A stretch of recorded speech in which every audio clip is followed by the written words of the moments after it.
हाँ जी, नमस्ते। ગુજરાતી સાહિત્ય અકાદમી વતી તમારું મન ભરીને દિલ ભરીને સ્વાગત છે। जी। તમે સહજમાં બેઠા છો વલ્લભ વિદ્યાનગર અને આપણે સૌ છૂટાછવાયા ચારે તરફ ક્યાં ક્યાંથી ભેગા થયા છે। बिल्कुल। એ આ વિજાણુ શક્તિએ આપણને ભેગા કર્યા છે। એનો સૌથી મોટો જશ કોરોનાને આપણે આપીએ કે કોરોનાએ કમસે કમ આપણને આ રીતે હળવા મળવાની છૂટ તો આપી ને। મણિલાલભાઈ નિબંધકાર છે, વાર્તાકાર છે, વિવેચક છે, કવિ પણ છે અને એ ઉપરાંત ગુજરાતીના એક સારા અધ્યાપક પણ છે। વલ્લભ વિદ્યાનગરમાં લાંબા અરસાથી એમણે અધ્યાપન કર્યું અને ત્યાં જ હવે અઠે દ્વારકા કર્યું।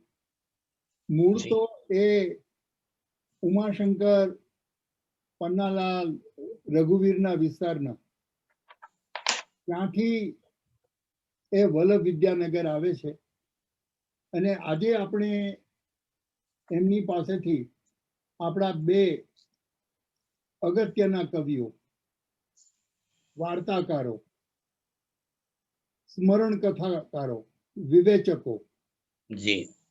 નટવરલાલ કુબેરદાસ પંડ્યા ઉષ્ણસ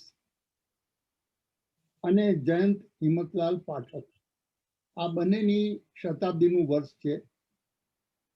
એકનું શતાબ્દી વર્ષ સપ્ટેમ્બર મહિનામાં ગયું, બીજાનું ઓક્ટોબર મહિનામાં। પણ આપણે તો ગમે ત્યારે નામ સ્મરણ કરીએ એ જ આપણું અગત્યનું છે ને। या એક વસ્તુ મણિલાલભાઈ કહેવાનું મન થાય, जी। એને વર્ષો થયા, દાયકાઓ થયા। ઉષ્ણસ પરિભ્રમણ કરતા કરતા યુરોપના પ્રવાસમાં લંડન પણ આવ્યા। जी। લંડન આવ્યા ત્યારે સાહિત્ય અકાદમીએ એમના બે કાર્યક્રમો પણ કરેલા। એટલે ઉષ્ણસ જે જૂના સાથીદાર મારા મિત્રો છે એમને માટે અજાણ્યું નામ વ્યક્તિ તરીકે પણ નથી। કવિ તરીકે બહુ મોટા ગજાના કવિ। તો આ બંનેનું નામ સ્મરણ તો કરીએ, પણ હવે હું વિનંતી કરું મણિલાલભાઈને કે મણિલાલભાઈ આ બંને મિત્રોને કે જેમણે ગુજરાતીને નિહાલ કરી એવી આ બે વિભૂતિઓ વિશે હવે વાત માંડો। મણિલાલભાઈ। आदरणीय विपुलभाई અને એટલા જ આદરણીય ભદ્રાબેન,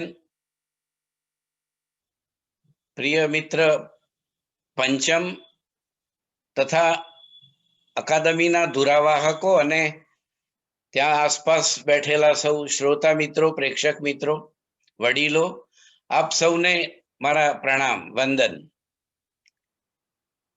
આજે એવા બે સર્જકોની આપણે વાત કરવી છે કે બંને સર્જકો મસિયાઈ ભાઈ છે। ઉષ્ણસ 28મી સપ્ટેમ્બર 1920 અને 22 દિવસ પછી 20મી ઓક્ટોબર જયંત પાઠકનો જન્મ।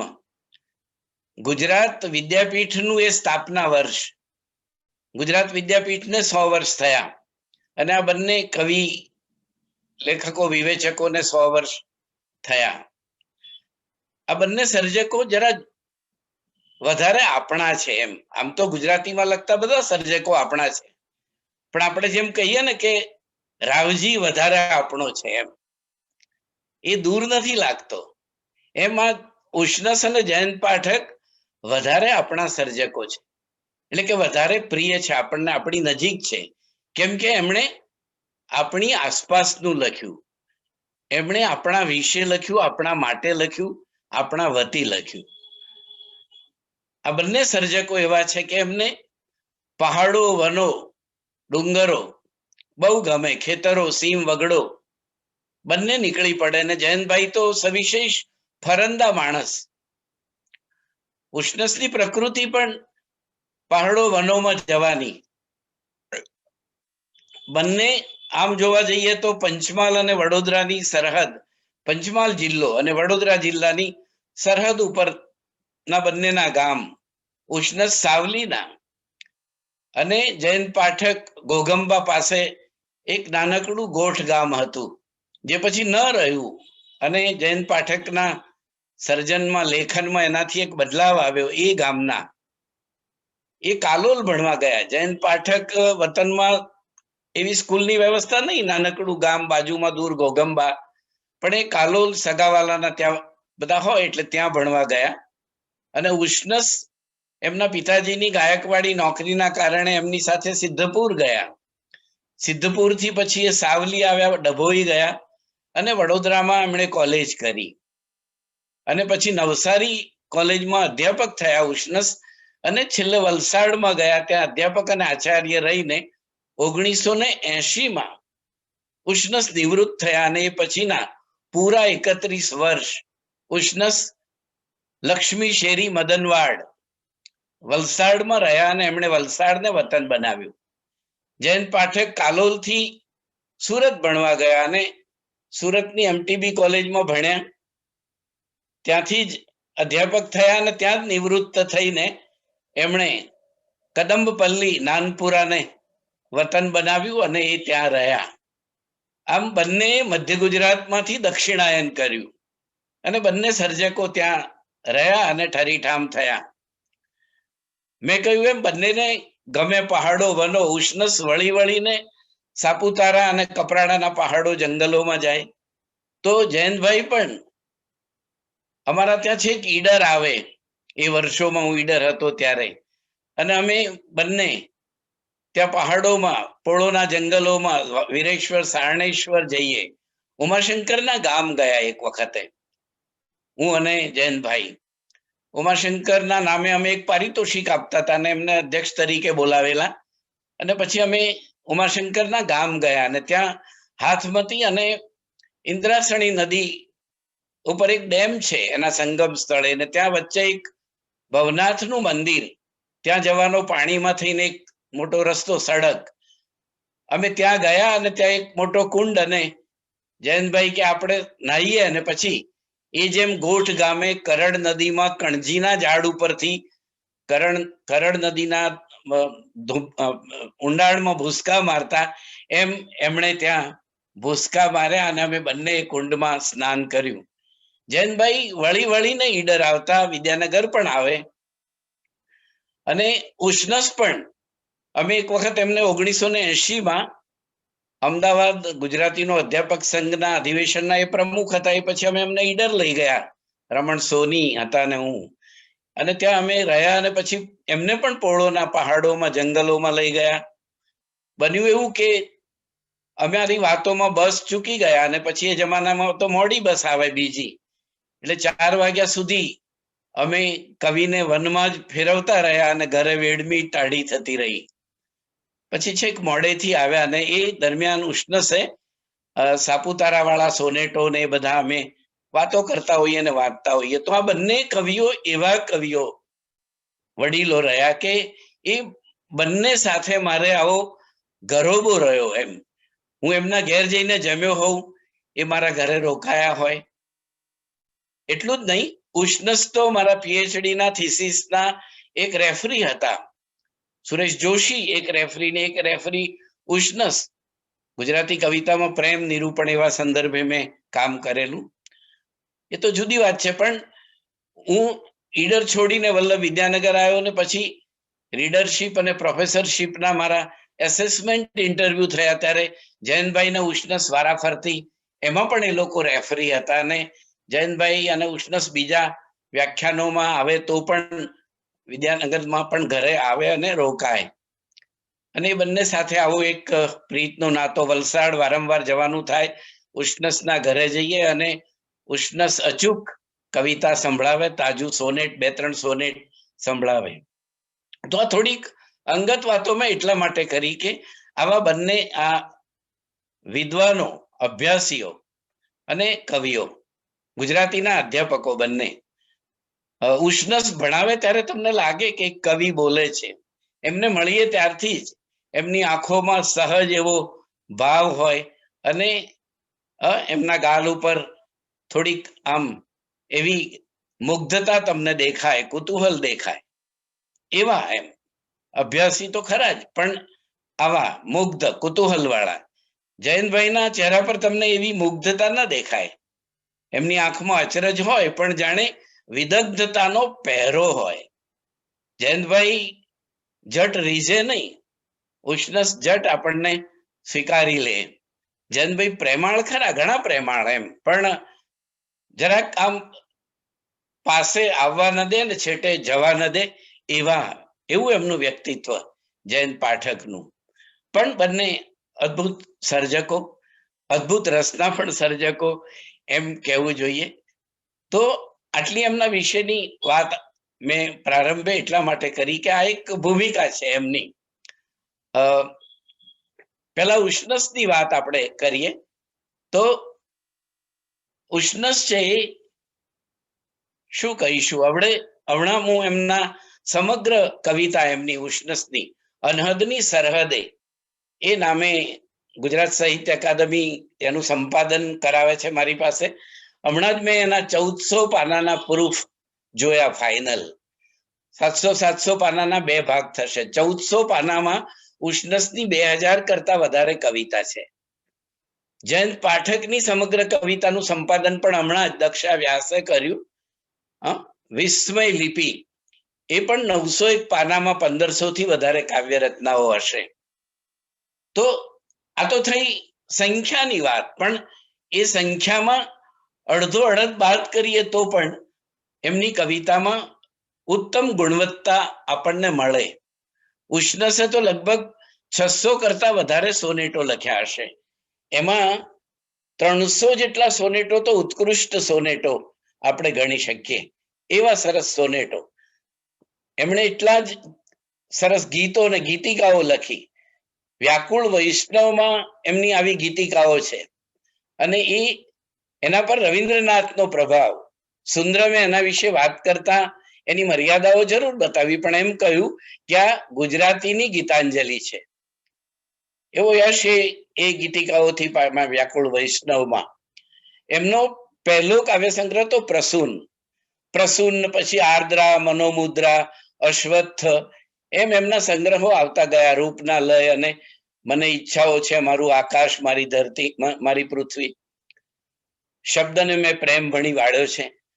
આવા અનેક સંચયો ઉષ્ણસે આપણને આપ્યા. એ ઉષ્ણસની એક ગીત કવિતા આપણે જોઈએ. આમ તો ઉષ્ણસ વિશે મને એમ થાય કે હું વિપુલભાઈએ જે વાત કરી ને ત્યાંથી શરૂ કરું કે પૃથ્વીને પશ્ચિમ ચહેરે નામનો એમનો કાવ્ય સંગ્રહ છે, અને એમણે યુકે અને પછી અમેરિકા, કેનેડાનો પ્રવાસ કર્યો. 1974ની વાત છે.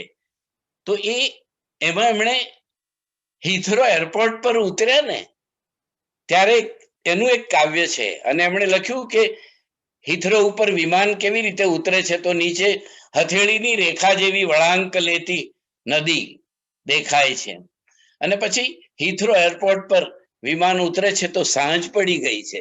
સાંજના રતુંબડા અજવાળા હિથરો એરપોર્ટ પર વેરાયેલા છે, અને કવિ નજર કરે છે ઉતરીને અને એમ કે છે કે હિથરો મને થોડું મ્લાન લાગ્યું.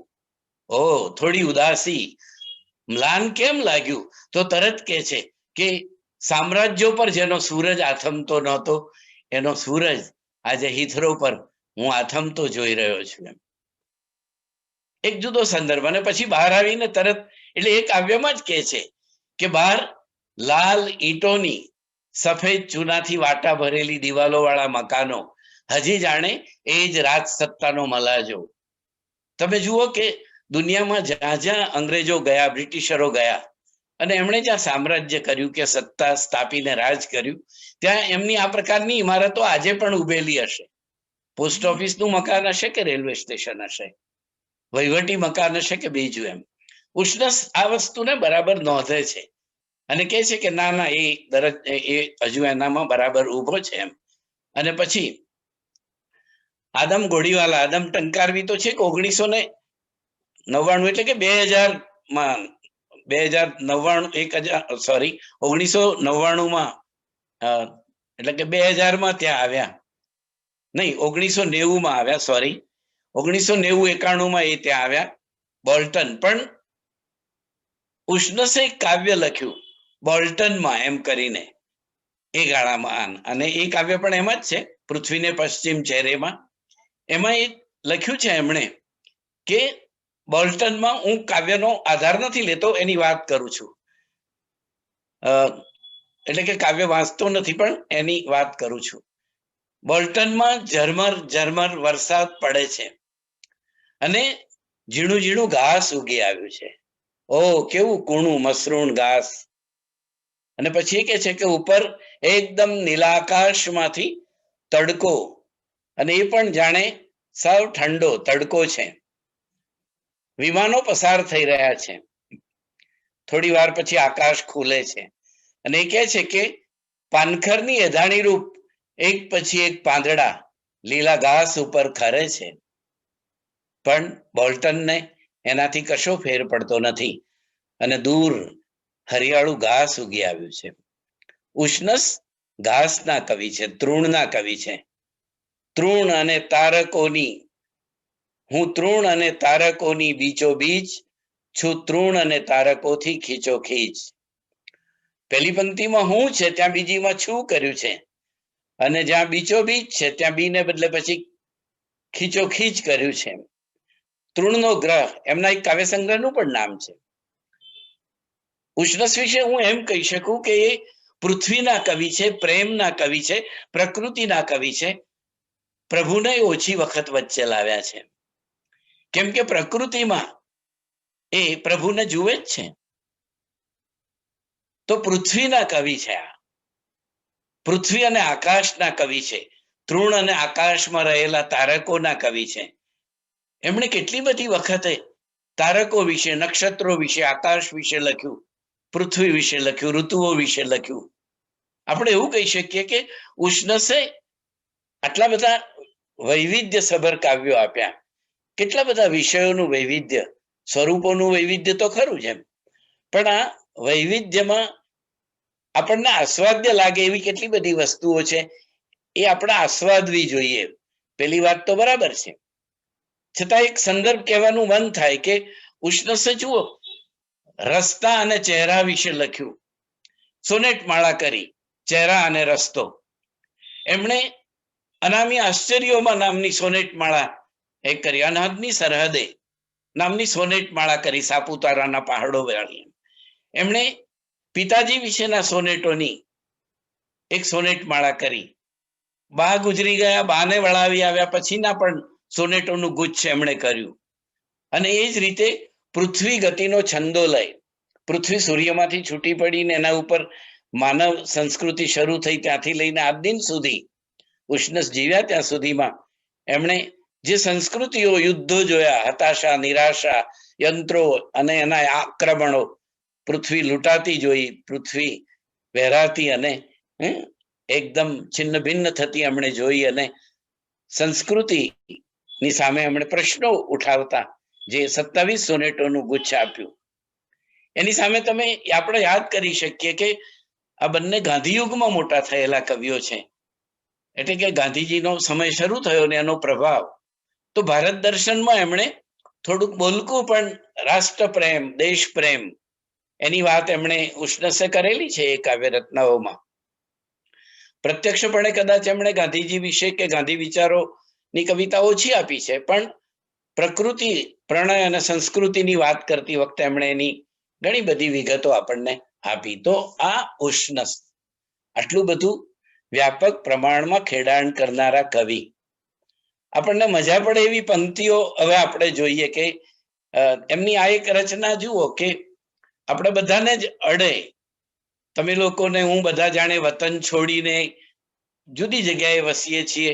એક જમાનો હતો કે રજાઓ પડતી હતી દિવાળીની, ઉનાળાની, અને આપણે ઘેર જતા ને પછી પાછા રજાઓ પૂરી થાય એટલે આપણે ઘર ગામ છોડીને નીકળતા, બા બાપુજી આપણને વળાવતા, વિદાય આપતા અને પાછા એકલા પડી જતા.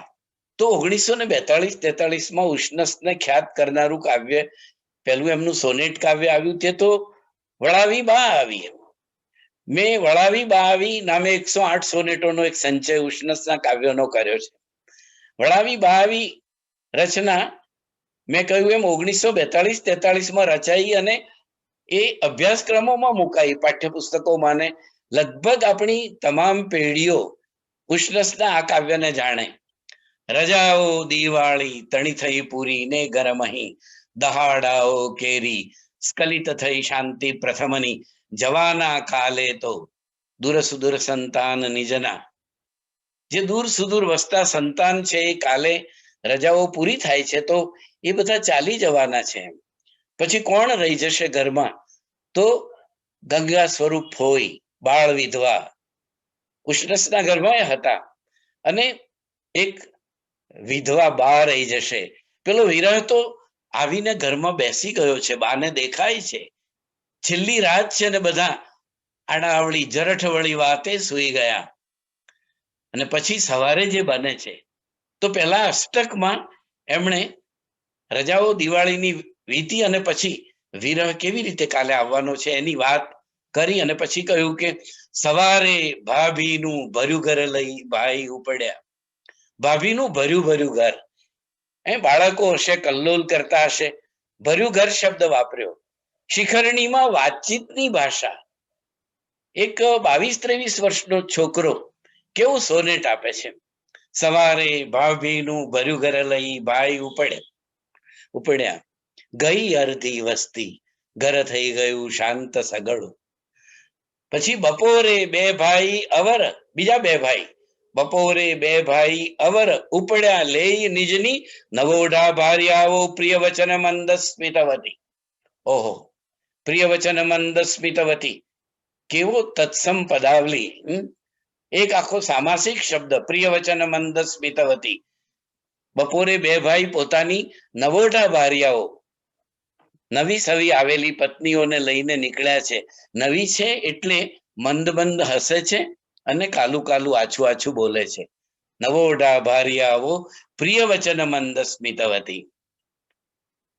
પછી કહે છે કે વળાવી બા આવી નિજ સકલ સંતાન ક્રમશ. વળાવી બા આવી, વળાવીને પાછી આવી, વળાવી બા આવી નિજ સકલ સંતાન ક્રમશ, ગૃહ વ્યાપી જોયો વિરહ પડી બેસી પગથિયે.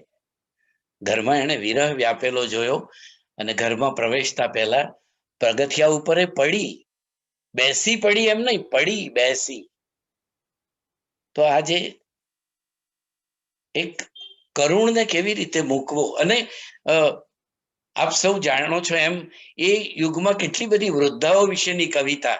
ઇન્દુલાલ ગાંધીએ આંધળીમાંનો કાગળ, એ ગાળામાં જ લખેલી રચના. ઉમાશંકરે દરણાના દાણા, એના ડોશી કોઠીના બુધેથી દાણા લાવીને થોડા દળવા ને પછી રોટલો કરે છે ને ચાનકી કૂતરો તાણી જાય છે ને ગાય દાણા ખાઈ જાય છે. અને એ જ રીતે માકોર ડોશી સુંદરમની 3 પડોશીમાં. તો આવો એક જમાનો હતો એમ વિધવા સ્ત્રીઓનો અને એમના દુઃખનો. તો ઉષ્ણસ આવી એક સરસ રચના આપણને આપે. એ જ ઉષ્ણસ સ્ત્રી પુરુષના પ્રેમના કેટલા બધા કાવ્યો આપે આપણને.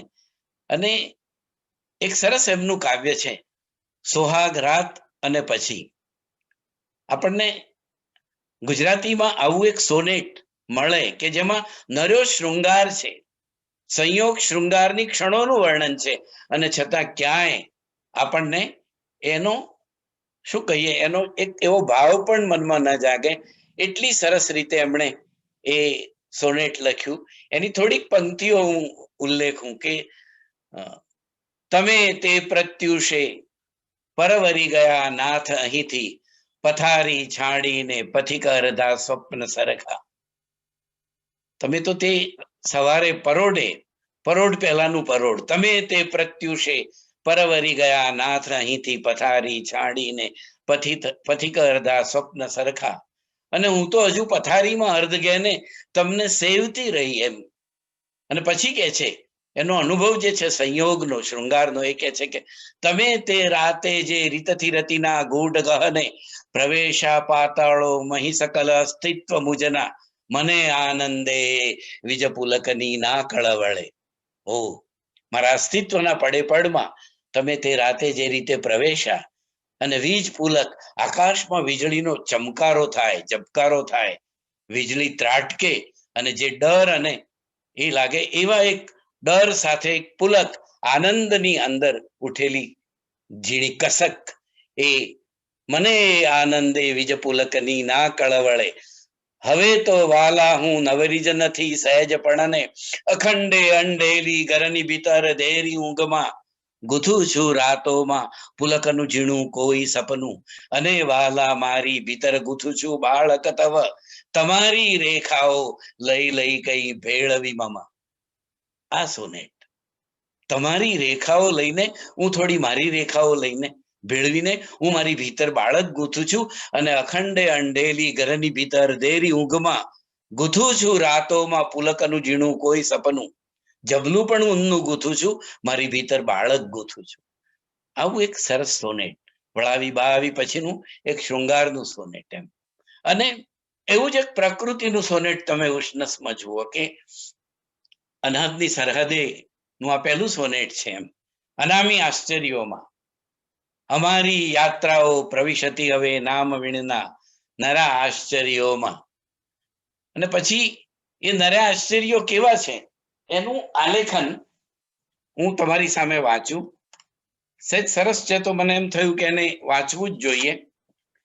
અમારી યાત્રા આ પ્રવિશતી હવે નામ વીણના નરા આશ્ચર્યોમાં પરિચય વિનાની પૃથ્વીમાં ગયા છેલ્લા છેલ્લા તરુ વસતીના ખેતર ગયા. સંસ્કૃતિ છૂટી ગઈ. ઉષ્ણસ ઈચ્છે છે કે મારે પ્રકૃતિમય થઈ જવું છે. હું તો વનમાં વન, એમનો અશ્વત્થ નામનો એક કાવ્ય સંગ્રહ છે, એની આગળ એમણે જાહેરનામું કરીને એક ઢંઢેરો બહાર પાડ્યો. એમાં કહ્યું કે મારે હવે કવિ તરીકે કોઈ કામ કરવાનું નથી, વિસ્મયની અંદર જ મારે રહેવાનું છે હવે, અને મારે મુગ્ધ થઈ મારે છું ત્યાં જ એક ટેકરી બની જવું છે, મારે ઓગળી જવું છે. મારે હવે મારી કવિતાએ સંદેશા આપવાનું ક્યારનું એ બંધ કરી દીધું છે. ગાંધી યુગ પછીનો કવિ આ કહી શકે. જુઓ તમે 1940માં હજુ તો 42ની લડત આવવાની હતી, બાકી હતી. ગાંધીજીની હત્યા, દેશના ભાગલા, બીજું વિશ્વયુદ્ધ, અને ગાંધી યુગનો કવિ જાણે બાજુ પર રહીને 1941માં પ્રહલાદ પારેખ બારી બાર લઈને આવે છે. જ્યાં સુધી પહોંચે નજર ત્યાં સુધી બસ ઘાસનો વિસ્તાર છે. એ સમયે 17-18 કવિઓ આવ્યા જેને આપણે અનુગાંધી યુગ કહીએ છીએ.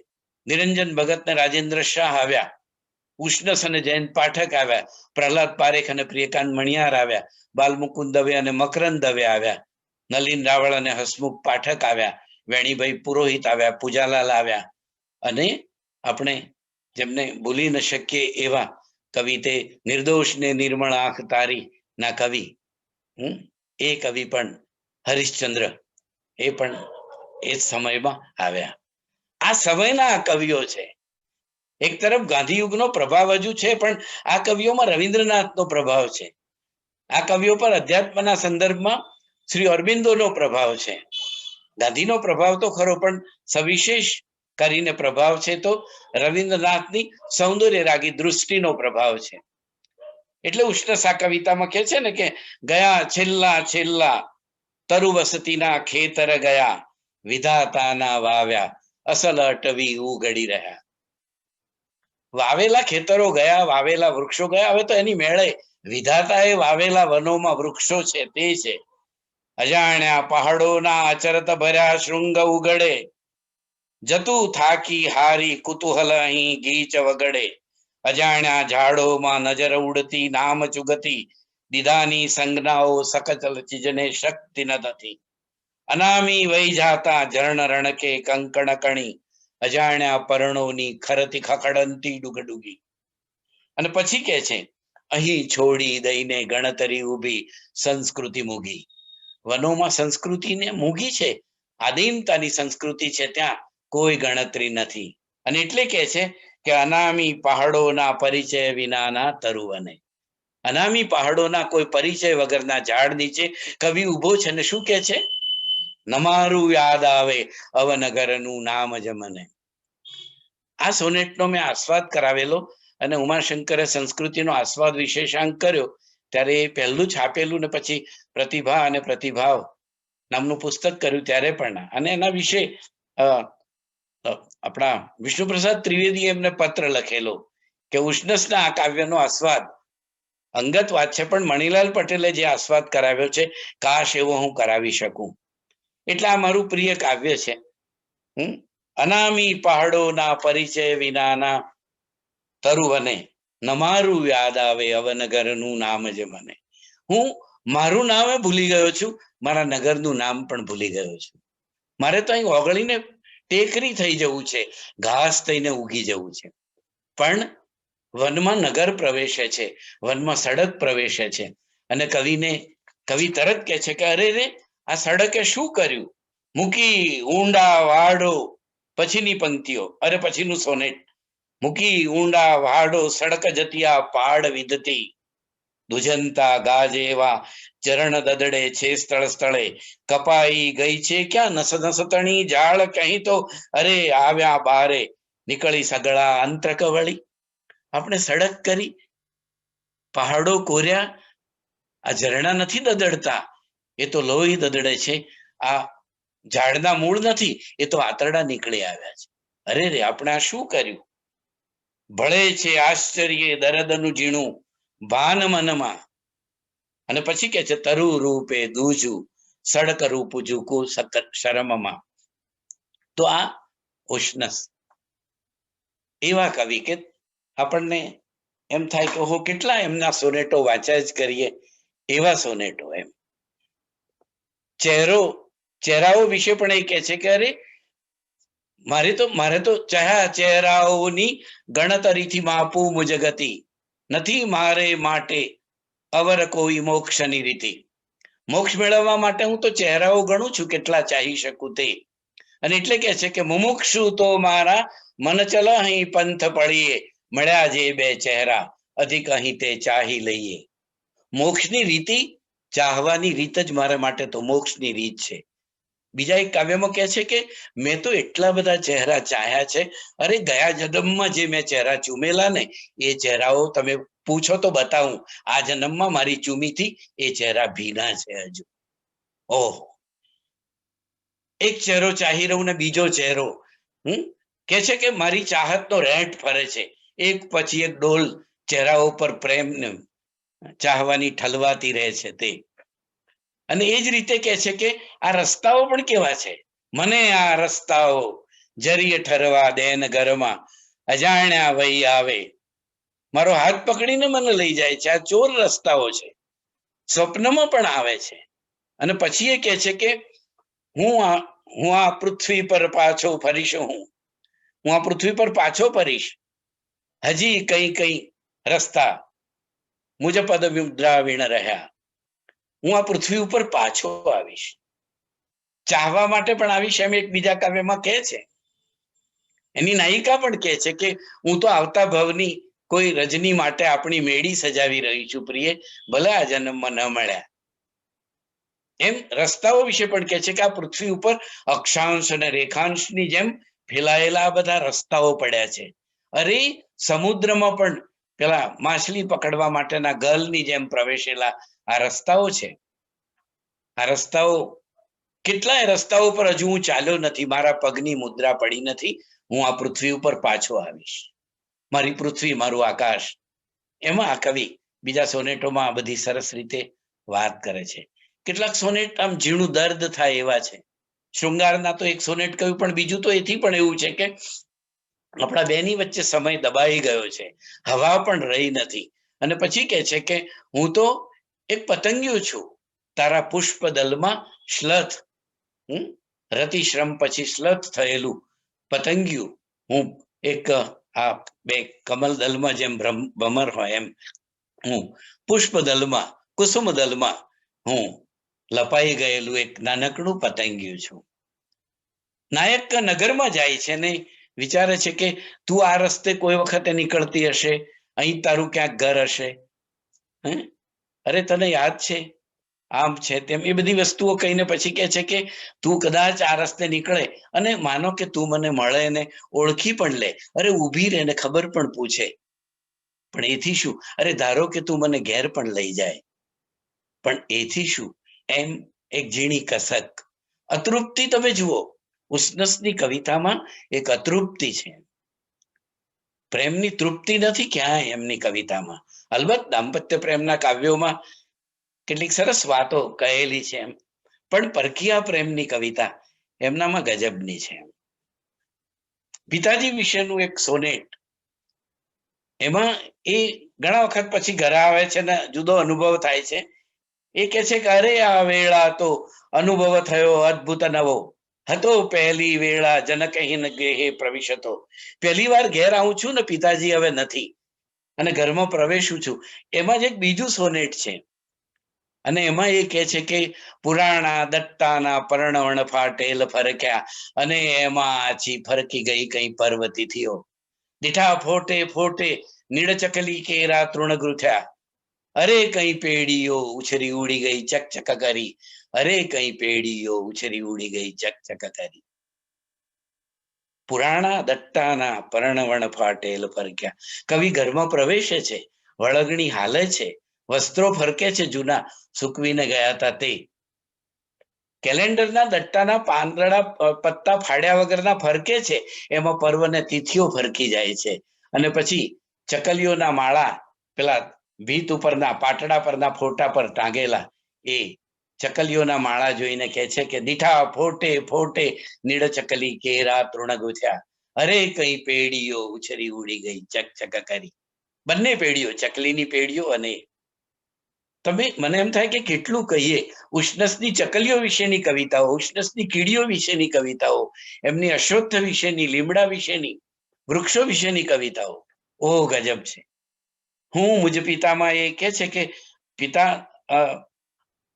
બધી વસ્તુ લાગે પરિચિત જ કોઈ જન્મની, અશા કૌતુકે અપરિચયથી જોઈ જ રહું કઈ, પ્રવાસી વસ્ત્રોને પરહરું જૂનું પંચિયું ધરું, પિતા કેરું જે વળગણી પરે શું કવિલું હતું. પિતાનું પંચિયું પહેરી લઉં છું હવે, પ્રવાસી તરીકે મારા વસ્ત્રો દૂર મૂકી દઉં છું. પછી નાહી પહેરું શણિયું કરવા દેવની પૂજા. પિતા પહેરતા એ શણિયું પહેરીને દેવની પૂજા કરે છે. હે, હરીસે જોઉં તો જનક જ કપાળે સુખડની ત્રિવલ્લી ભસ્માંકો, અચરજ બપોરે સુઈ ઉઠ્યો. પિતાજીની ટેવે અશિજ પ્રગટી પત્રની તૃષા, સુતો રાત્રે ખાટે જનક જરે ગોદડુએ નનામીએ મારી નિરખું પછીને ભડભડ ચિતા, રહું જોઈ મારું શબ બળતું હું મુજ પિતા. પિતાજીને અનુભવે એ જ ગોદડું, એ જ પૂજા, એ જ રાત્રિ ઊંઘ, એ જ વાત, અને પછી જાણે પોતે જ પોતાની ચિતા, પિતાની ચિતાને બદલે પોતે જ પોતાને ચિતામાં જુએ છે, હું મુજ પિતા. એવી એક સરસ રચના ઉષ્ણસની. હજુ એમ થાય કે એમની કેટલી બધી રચનાઓ, પણ આપણે જૈનભાઈ વિશે વાત કરવાની છે. પણ બાયરે તારા ભાગ્ય મહાબળવાન, કે અમૃત પ્રાશન હાર તે તારા ગોરસ માગે કાન. એ જે એમનું ગીત છે ઉષ્ણસનું, અથવા રામની ભોયમાં રામની ખેતર વાડીએ જી, આપણા નામની અલગ છાપન પાડીએ જી, એવા સરસ ગીતોના કવિ. પણ આ એક ગીત સાથે હું ઉષ્ણસમાંથી પછી જૈનભાઈમાં પ્રવેશું. તે ગીત કહું કે આષાઢે તણખલું ના તોડીએ જી, ઉષ્ણસનું ગીત છે. હું એમને એ જેમ એમનું વળાવી બહાવી છે ને, એ સિગ્નેચર પોએમ છે, ઉષ્ણસની સિગ્નેચર પોએમ, એમ આ એમનું સિગ્નેચર ગીત છે. અષાઢે તણખલું ના તોડીએ જી, એજી એ તો ફૂટતું રે ઘાસ, એમાં ધરતીના શ્વાસ, એની પત્તીની પીમળામાં પોઢીએ જી, અષાઢે તણખલું ના તોડીએ જી. એજી પ્રભાતે પછેડિયું ના ઓઢીએ જી, એજી પ્રભાતે પછેડિયું ના ઓઢીએ જી, આવ્યા અજવાળા જાય, આવ્યા વાયુએ વળી જાય, આંગણ આવ્યા અતિથિ ના તર છોડીએ જી, અષાઢે તણખલું ના તોડીએ જી. અને ત્રીજા સ્ટાંજામાં કહે છે કે પરોઢી તારે આંગણે એ ઉગ્યું પરોઢીએ જી, તારે આંગણે એ ઉગ્યું પરોઢીએ જી, એ તો ફાગણ કેરું ફૂલ, એમાં એવી તે શી ભૂલ રે, પ્રથમ મળ્યા સુમુખના મોડીએજી, અષાઢે તણખલુના તોડીએજી. પહેલા સ્ટાન્જામાં પ્રકૃતિ ઘાસની વાત, બીજામાં વ્યવહાર જગતની અજવાળા જ્ઞાન બોધની વાત, અને ત્રીજામાં પ્રણયની વાત. એમ ત્રણ પંક્તિમાં આ કવિ, આ ત્રણ સ્ટાન્જામાં આ કવિ આપણને એક ગીતમાં આપણી જીવન સંસ્કૃતિને વણી લઈને બતાવે. સાહેબ, કવિ શું કરે છે, કવિ શું કહે છે નહીં, કવિ શું કરે છે, એમ એ જોવાનું છે. અને કેટલા ઓછા શબ્દો, કોઈ શબ્દ, વિપુલભાઈ, કોઈ શબ્દ અપરિચિત ન હોય, પણ કવિ એને અપરિચિત વિન્યાસમાં ગોઠવે અને પછી એમાંથી અર્થને વ્યંજિત કરે છે. તે મોટો કવિ છે. આ બંને કવિઓ કેમ મોટા છે? તો એટલા માટે મોટા કવિઓ છે. એમની કવિતામાં મર્યાદાઓ શોધનાર ઘણા માણસોએ શોધી મર્યાદાઓ, અને આપણા આધુનિકોએ ઉષ્ણસ જેવા એક વિશ્વ કવિને, ભારતીય કવિને બહુ અન્યાય કર્યો. આપણા આધુનિકો એકબીજાના વખાણ કરવામાં એટલા રચાપચા રહ્યા, પોતાની કવિતા પોતાને ન સમજાય એમ કહેતા રહ્યા, અને એમાં મોજ લેતા રહ્યા. અને એમનો આવો એક જબરદસ્ત સમકાલીન કવિ, કેમ કે ઉષ્ણસનું ઉત્તમ સર્જન 1960 થી 1980 ના વર્ષોનું છે. એટલે જ્ઞાનપીઠ એવોર્ડ આ કવિતાથી વંચિત રહ્યો, એનો મને તો ભારે અફસોસ છે. પણ આ ઉષ્ણસ, એમણે સદમાતાનો ખાંચો લખી, એક સ્મરણ કથા, પણ ઓછી પ્રભાવક, જૈનભાઈના વનાંચલ કરતા ઓછી એ અર્થમાં. બાકી બરાબર છે. એ સદમાતાના ખાંચા આગળ જૈનભાઈની, જૈન પાઠકના બહેનનું ઘર, અને અંદર એ ભંડારી ભુવન, એ ઉષ્ણસનું પોતાનું ઘર. એમાં કવિ જયદેવ શુક્લ ઘણો વખત રહ્યા. હું ઈડરથી આવતો અને ત્યાં રહેતો ત્યારે એ ઝરૂખામાં, એના પહેલા માળે એક નાનકડો ઓરડો, એમાં ઝરૂખો છે, ઉષ્ણસનો ઝરૂખો, અને કદાચ એમણે ત્યાં બેસીને વળાવી બહાવી લખ્યું હશે એમ માનીને એ ઘરમાં અમે એ સોનેટ ત્યાં બારીએ બેસીને, ઝરૂખે બેસીને વાંચતા, મોટેથી બોલતા. ઉષ્ણસના કેટલા બધા કાવ્યો અમે લોકોએ ઉષ્ણસના ઘરમાં વાંચ્યા છે. એનો બહુ જ આનંદ આવે. એવા ઉષ્ણસ સહજ, સરળ, એકદમ છેલ્લા વર્ષોમાં પણ બાળક જેવા લાગ્યા આપણને. અને એમને અંજલિ આપવા માટે ગયા વર્ષે, એટલે 2020 ફેબ્રુઆરીની 28-29 અમે લોકોએ ઉષ્ણસના ગામમાં એક મોટો સેમિનાર કરીને, ગામમાં એમનો શું કહીએ કે એક વિશાળ સરઘસ કાઢેલું ઉષ્ણસની કવિતાઓ સાથે, એમના ગીતો સાથે. એ રીતે અમે એમને અંજલિ આપેલી. એ આયોજન હું કરી શકેલો, એનો મને આનંદ છે. તો વધારે એમના વિશે ન કહેતા, હવે ઉષ્ણસના મશિયાઈભાઈ જયંત પાઠક વિશે થોડી વાત કરું. જયંત પાઠકની કવિતા વિશે પણ ઘણું કહી શકાય. એમણે પણ વનો પહાડો વિશે લખ્યું તો બરાબર એમ, પણ જયંતભાઈનો એક વિશેષ છે કે એમણે નદી વિશે લખ્યું, અને નદી અને મગરનો સંદર્ભ લઈને, નદી, પહાડ, કોતરનો સંદર્ભ લઈને એમણે સંયોગ શૃંગારના એક જુદા જ કાવ્યો લખ્યા. એ એમનો વિશેષ છે. તમે જુઓ, ગુજરાતી કવિતામાં ને સોનેટમાં રતિરાગનું આલેખન આ પ્રકારનું નહીં મળે જે ઉષ્ણસમાં મળે છે. અને આમાં થોડું કંઈક આપણને સુંદરમમાં મળે. ઉમાશંકર તો આભિજાત્ય પ્રેમના કવિ છે. એમનામાં તો આભિજાત્ય છે.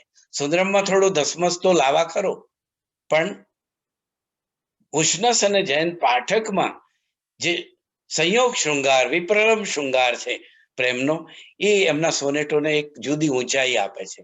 સાદા, એકદમ સરળ.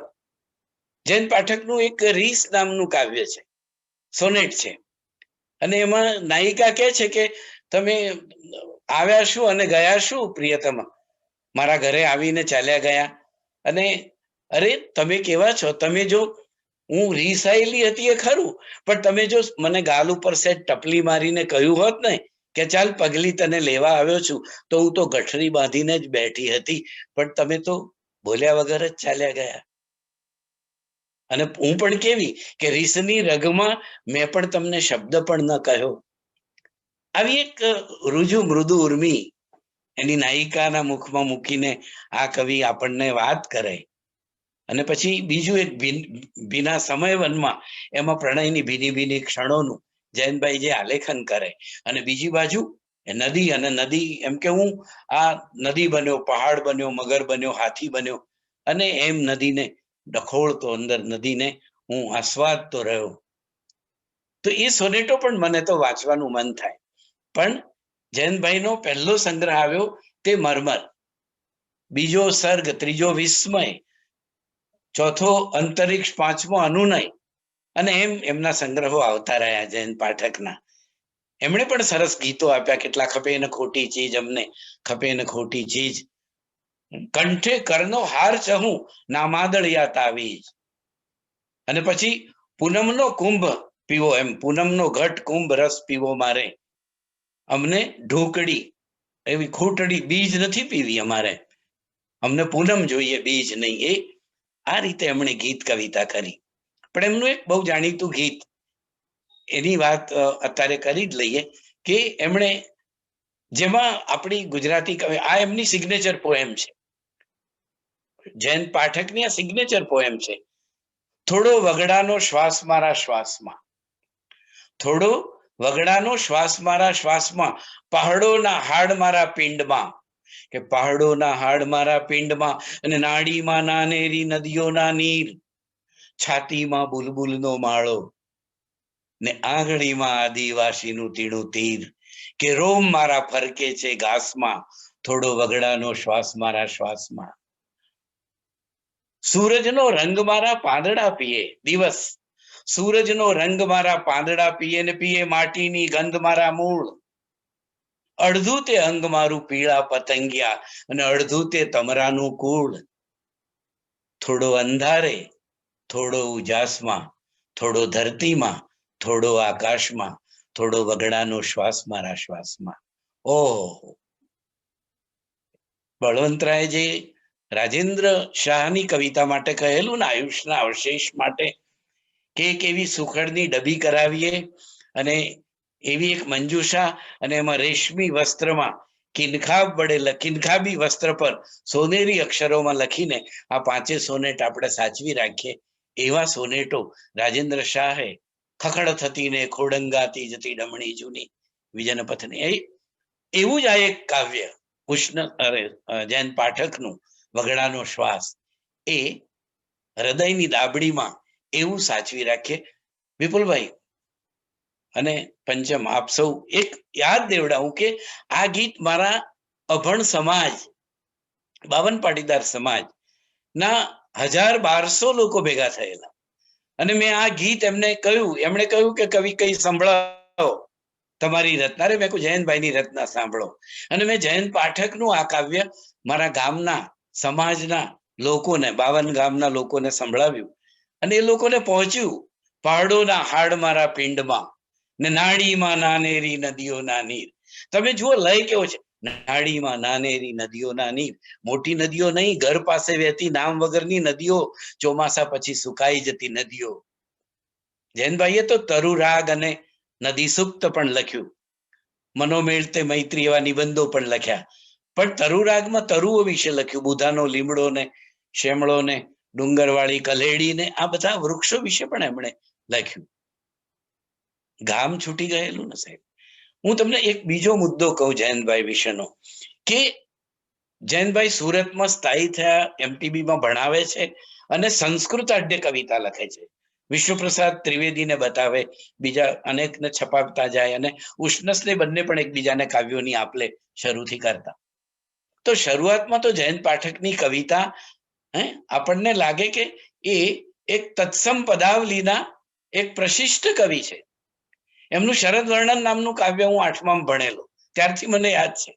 તમે જુઓ કે સુકાયો પંક ને ખીલ્યા, વીતી વર્ષા ઋતુ થંભ્યું, ગંભીર ઉગન ગર્જન, વીતી વર્ષા ઋતુ થંભ્યું, ગંભીર ઉગન ગર્જન, ધારે આકાશને સ્વચ્છ સ્વચ્છ કાસાર દર્પણ, સુકાયો પંક ને ખીલ્યા, કાસારે શ્વેત પંકજ, સીમેથી આવતા સાંજે દણોની ઉડતી રજ, સ્થળ સૌ જમના તીર બન્યા, ને વ્યગ્ર ગોપ ગોપીઓ, નીલા આકાશમાં સોહે બિંબ સુમન ભાવન, ઢળેલું કૃષ્ણના સ્કંદે રાધાનું જાણે આનન. તો શરદ ઋતુનું આવું અનુષ્ટુપ છંદમાં તત્સમ પદાવલીમાં વર્ણન કરનારો આ કવિ જયંત પાઠક, એ ઓલ ઓફ એ સડન નહીં સાહેબ, પણ એક જુદી ભૂમિકા પર મુકાય છે. એ વનાંચલના લેખન પછી 1962-63 આપણે ત્યાં જનાંતિકેના નિબંધો લઈને સુરેશ જોશી આવી ગયા છે. અને સુરેશ જોશીએ સોનગઢ વ્યારાના એમના બાળપણના અનુભવો આ જનાંતિકેના નિબંધોમાં એક જુદી રીતે ટાગોરના પ્રભાવમાં, પણ ટાગોરથી અલગ પડીને એમણે એક પોતીકી મુદ્રા સાથે એ જનાંતિકે છે ને, એ પણ જનાંતિકે છે એ સુરેશ જોશીના સિગ્નેચર એસે છે, એમ એવું કહેવાય. એમ આ જયંતભાઈ વનાંચલ લખે છે. પછી 1962-63 રુચિમાં મળ્યા એને પ્રગટ કરે છે. દર્શક એની પ્રસ્તાવના લખે છે. 67-68 ગાળામાં વનાંચલ પ્રગટ થાય છે. અને પછી નહીં તો એની કેટલી બધી આવૃત્તિઓ થઈ અને અનેક પેઢીઓ વિદ્યાર્થીઓ, અમે લોકો ભણ્યા, અમે લોકોએ ભણાવ્યું 2 વખતે. અમારા વિદ્યાર્થીઓ પણ આજે ભણાવે છે. એ વનાંચલ ગોઠ નામનું એક નાનકડું ગામ, 15 બ્રાહ્મણના ઘર, 2 લાઈનો વચ્ચે આંબા લીમડાની હારમાળા કણજીઓ, પાસે વહેતી કરણ નદી, બાજુમાં 2 મોટા ડુંગરો અને ઘોર વન અને આદિવાસી પ્રજા. દૂર ઘોગંબા ગામ, દૂર હાલોલ અને પાવાગઢ દેખાય ને પેલી બાજુ કાલોલ. આ ગામ સાહેબ ધીમે ધીમે બ્રાહ્મણો જતા રહ્યા અને ગામ પડી ભાગ્યું. કોઈ ઘર લઈ નથી ગયું સાહેબ. હજુ થોડા વર્ષ પહેલા હું ગયેલો તો ઘરો પર નળિયા નથી રહ્યા, ખંડેરો થયા છે, ક્યાંક કોઈ છાપરું રહ્યું છે, વૃક્ષો ઉગી ગયા છે, વેલીઓથી છવાઈ ગયું છે. જયંતભાઈએ એ જોઈને વનાંચલમાં જે દુઃખ વ્યક્ત કર્યું કે અરે રે મારું ગામ ન રહ્યું. અને પછી જયંત પાઠકે જે કવિતા ઉત્તર જયંત પાઠક સાહેબ, એ ઉત્તર જયંત પાઠકમાં એક તળ ચેતનાનો અવાજ, એક ગ્રામીણ ચેતનાનો કવિ એકદમ પ્રગટ થાય છે સાહેબ. એનું પહેલું કાવ્ય તમે જુઓ કે ગામ જઈને આવ્યા પછી એ આ સરસ વેરાન નામનું એમનું કાવ્ય કે 12 વર્ષના અંતે જોયું ગામ એનું નવું પડ્યું છે નામ. તમે ત્યાંથી આવો અને પોતાના ગામ જાઓ ને ગામ બદલાઈ ગયું હોય, ફરિયાદ કોને કરીએ? કયા રાજાને જઈને રાવ કરીએ કે મને મારું ગામ આપી દે? આ બધું લઈ લે પણ મને મારું ગામ આપી દે. એ તો બનવાનું નથી. તો અને આ વિકાસ નથી, સગવડ વધે ને વિકાસ ન કહેવાય. પણ જયંતભાઈ સરસ રીતે એ દુઃખને વર્ણવે છે કે 12 વર્ષના અંતે જોયું ગામ એનું નવું પડ્યું છે નામ. 12 વર્ષના અંતે જોયું ગામ એનું નવું પડ્યું છે નામ. અને પછી એ કહે છે કે ક્યાં છે પેલા સાપ લીસોટા, ચટા પટાળા રાન બિલાડા ના ડોળામાં ફરતા તેજ કુંડાળા ક્યાં છે? એના પહેલા તો એ કહે છે કે ઉગમણી પા ટેકરીઓની સોડે, ઉગમણી પા ટેકરીઓની સોડે, વગડો પાછે પગલે દોડે, દોડે પાછળ કલરવ માળા, સૂરજ યાજ વાળા પાછળ અંધારા પગપાળા. ક્યાં છે પેલા ધુંગામાં સૂતાતા એ સૌ શિયાળ ક્યાં છે? ક્યાં છે પેલા ધુંગામાં સૂતાતા એ સૌ શિયાળ ક્યાં છે? ક્યાં છે પેલા સાપ લીસોટા, ચટા પટાળા રાન બિલાડા ના ડોળામાં ફરતા તેજ કુંડાળા ક્યાં છે? ક્યાં છે પેલા લાખ લાખ માખોના એ કોલાહલ મેળા? અરે રેત કાંકરા પાછળ મૂકી વહી ગયા રે વેળા. કઠિયારાની કુહાડીના ટચકા કાને પડે, કડડડ કડડડ એક સામટા ઝાડ પડે. કઠિયારાની કુહાડીના ટચકા કાને પડે, કડડડ કડડડ એક સામટા ઝાડ પડે. ખરખર ખરખર ખરી રહ્યા છે ગાન, ખરખર ખરખર ખરી રહ્યા છે પાન, હર્યું ભર્યું હું રાન હવે વેરાન. તો વિના કરી દે એવું આ જયંત પાઠકનું વેરાન નામનું કાવ્ય. અનુનયની આ કવિતા સાહેબ. એમાં પછી એમણે લખ્યું કે જાંબુડાના સૂરજ પર લટકતો એ મારો સૂરજ ક્યાં છે? અને પછી કહે છે કે ભીતો પરથી પોપડા ઉખડે છે, જુઓ માએ લીપેલી ઓકળીઓ ઘસાઈ ગઈ છે, દાદાની યાદોની સાથે પોપડા ઉખડતા જાય છે ભીતેથી, અને આપણે પણ ઉખડી ગયા. આપણે પણ એની વાત કરતા કેટલા બધા કાવ્યો એમણે એના સંદર્ભમાં લખ્યા છે સાહેબ. એ જયંત પાઠક આવી એક ગ્રામ ચેતના લઈને આવ્યા. એના પછી જુદી રીતે રાવજી કૃષિ જીવનને લઈ આવ્યો કવિતામાં.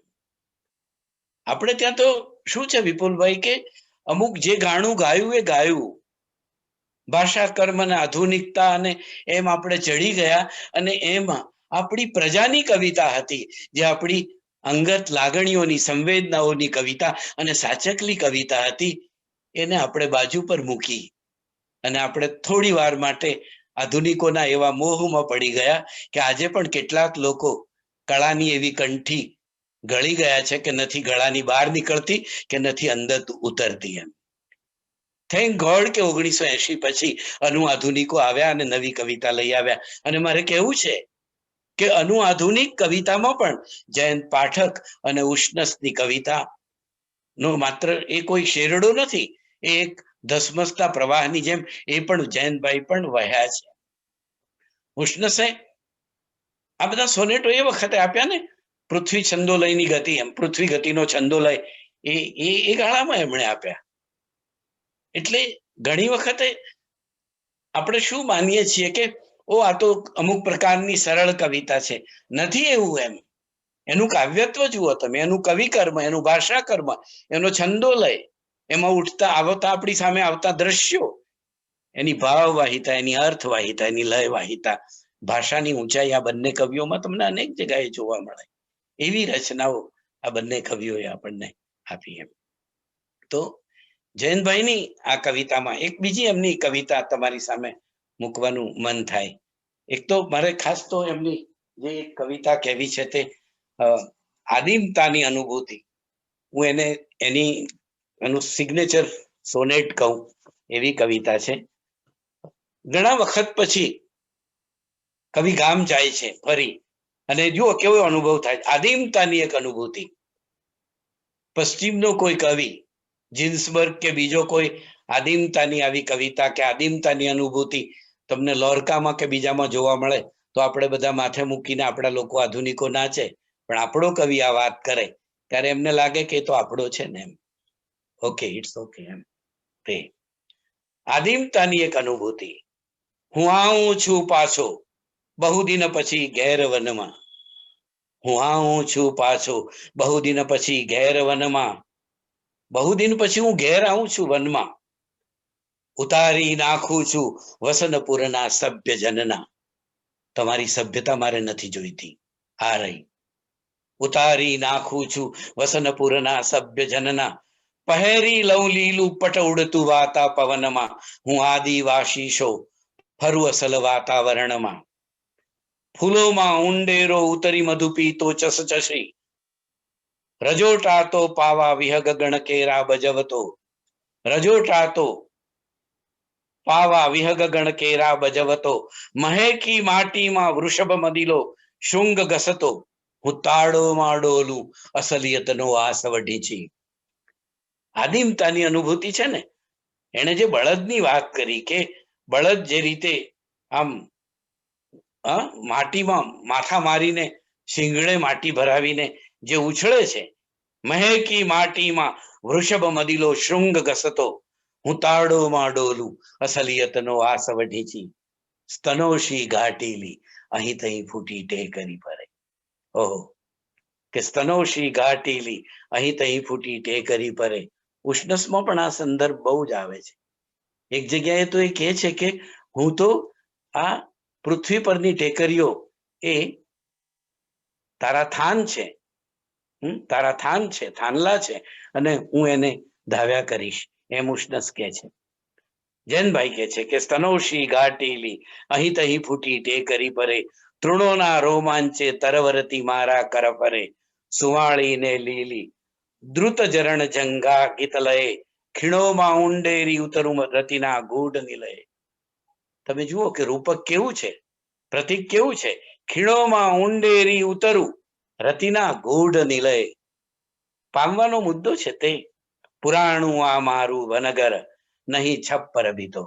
અહીં મારે ઘર શું કરવું છે? અહીં તો દિશાઓ જ મારી દિવાલો છે, દિશાઓ જ આ નીચે ધરતી ઉપર આકાશ અને ચારે બાજુ દિશાઓ. અહીં તો મારું મોકળું ઘર છે. પુરાણું આ મારું વનગર નહીં, છપ્પર ભીતો. અહીં અંધારાથી શરમ મૂકીને સૂર્ય રમતો. અહીં અંધારાથી શરમ મૂકીને સૂર્ય રમતો.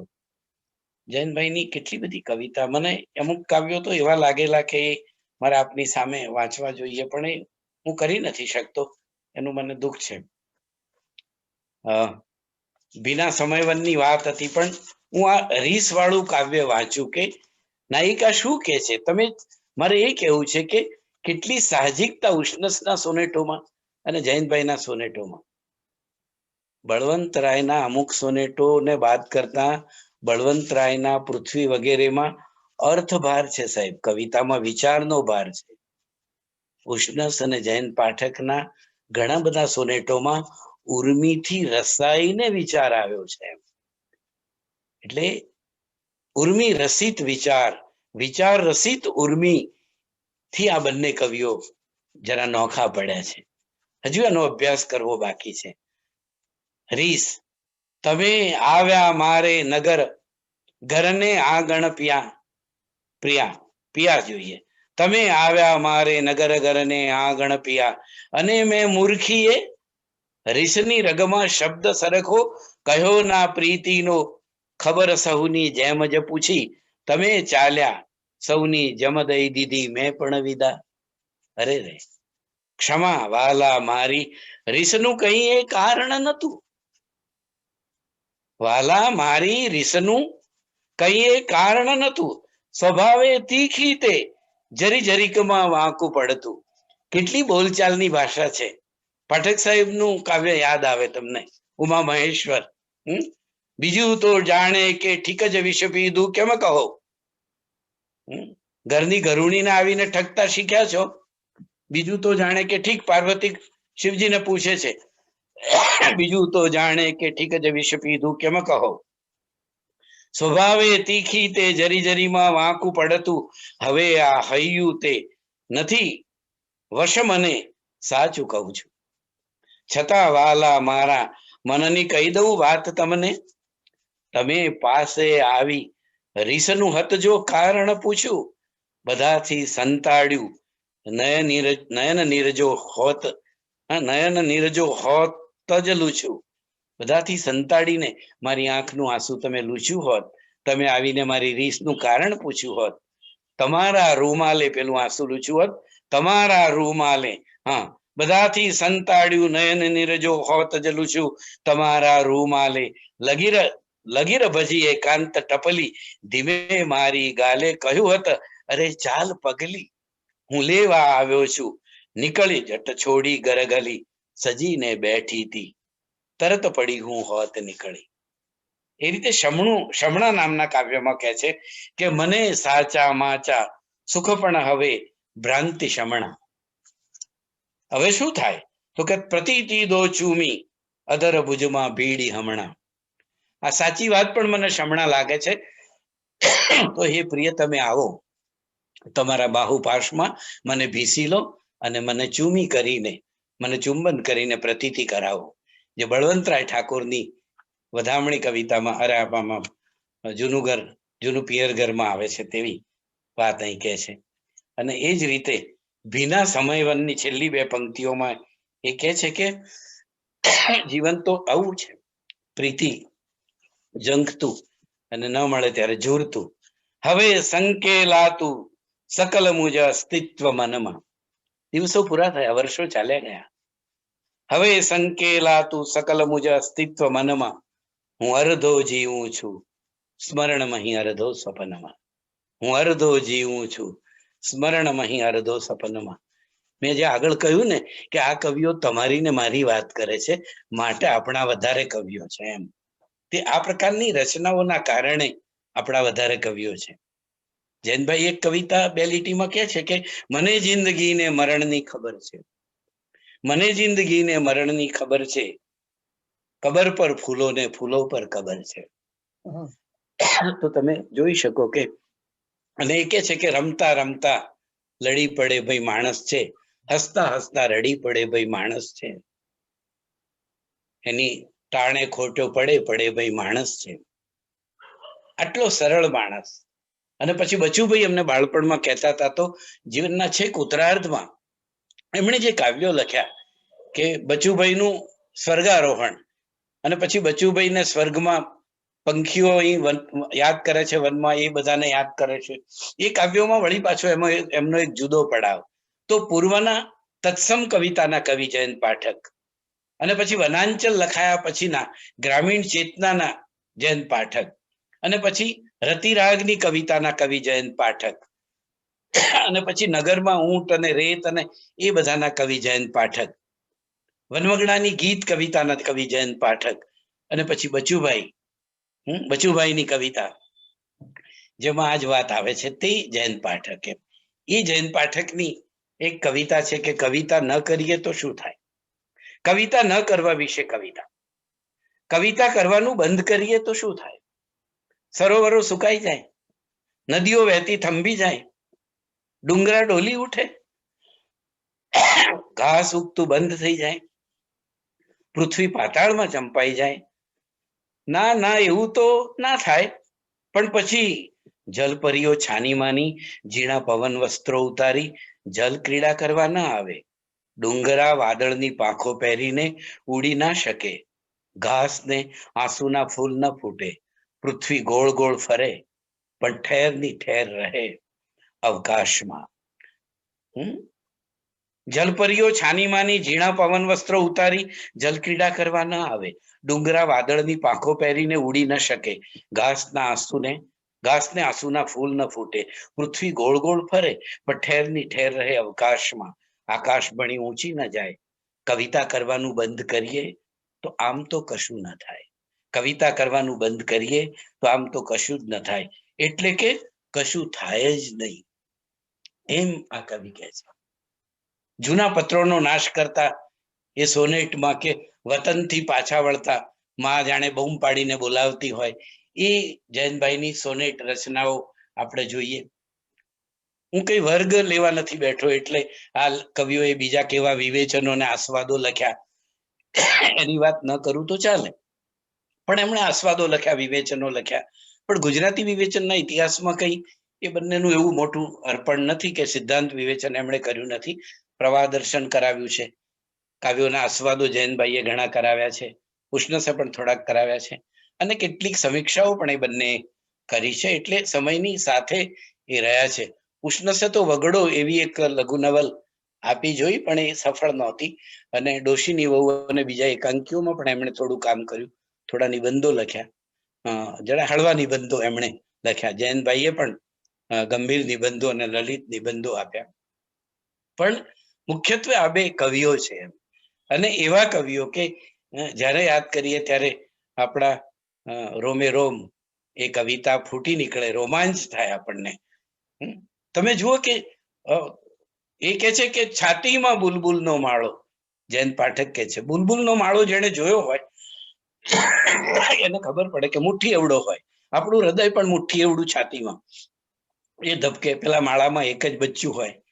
છાતીમાં બુલબુલનો માળો ને આંગળીમાં આદિવાસીનું તીણું તીર.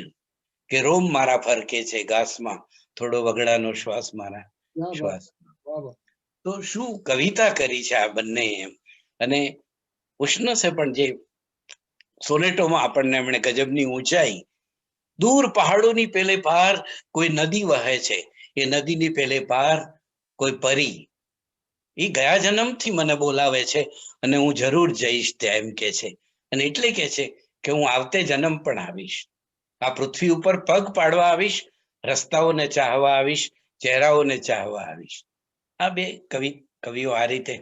હું તો હજુ પણ એમની કેટલી બધી રચનાઓ લઈને બેઠો છું અને મને કેટલી બધી રચનાઓ એમની યાદ છે. પણ હું માનું છું કે મેં ઘણો સમય લીધો આપ સૌનો. અને છતાં કોઈ પ્રશ્ન હોય તો તમે પૂછો તો મને બહુ આનંદ થશે. અને મને આ તક આપી આપ સૌએ. યુકે તો આવાશે ત્યારે આવીશું. એક વખત આવ્યા હતા અને બરાબર નહોતું કામ થઈ શક્યું. વિપુલભાઈએ કાવ્યપાઠ ગોઠવેલો અને હું પંકજ વોરાના ત્યાંથી મોડો પડેલો મંદિરમાં ગોઠવેલો, રમેશ પટેલનું મંદિર. પટેલ રેસ્ટોરાંમાં, અને મેં થોડી કવિતા અંગ્રેજી નહોતી થઈ શકી, હિન્દીમાં વાંચી હતી, એ મને યાદ છે. પણ એ 1992-93 વર્ષોની વાત જવા દઈએ, પણ અત્યારે તો ઘણી રીતે આપણે કામ કરી શકીએ એમ છીએ. તો આપ સૌનો ખૂબ હૃદયપૂર્વક આભાર માનું, અને પ્રશ્ન હોય તો હું બેઠો છું. Thank you all.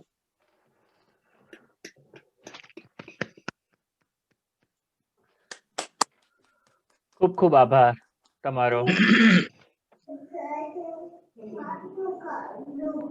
હવે આ કમેન્ટમાં તો મેં જોયું કે અમુક સરસ કોમેન્ટ્સ આવી છે. બધાએ ખૂબ ખૂબ માણ્યું છે તમારું પ્રવચન. જી. અને અકાદમી વતી વિપુલભાઈ, હવે હું આભાર વિધિ કરું. માત્ર એટલું કહું, હા, તમે માહિતી અને આભાર દર્શનમાં જાઓ પહેલા એક ક્ષણ એવું થયું લાગ્યું કે સહજ નિવાસી માણસે પોતાના વર્ગમાં આપણને બેસાડીને જે રીતે આ બંને કવિઓને ખોલી આપ્યા છે, એ આપણું અહોભાગ્ય છે. વાહ, પ્રણામ વિપુલભાઈ, ધન્યવાદ.